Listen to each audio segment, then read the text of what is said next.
barnaamijkan ku imaaday caqabado badan oo ay institutionsku wajahaan marka lagu jiro xilliyada mawsimyada ah ama seasoniska si qaas ah xilliga hadda nagu soo aadan oo ah bisha barakeysan ee Ramadaan.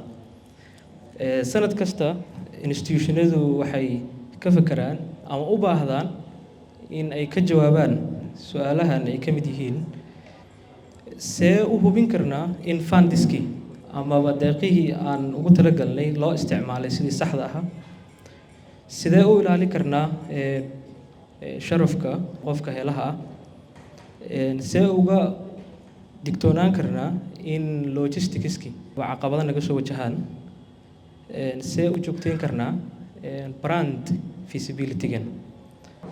Caqabadahaas markii timaaday asxayaad waxaan ku qasbanaanay inaan keeno solution-kan ama xalkan oo ah barnaamijkan la magac baxay Ramadan Fawja Program. Waa barnaamij secure co-branded ah.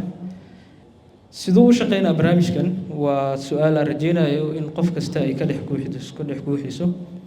Institution-ka u baahan inuu barnaamijkan qaato wuxuu dooran doonaa nambarada kaararka uu u baahan yahay iyo value-ga amaba qiimaha uu rabo in kaar kasta loogu assign gareeyo si loogadiisa si uga muuqato kaarka.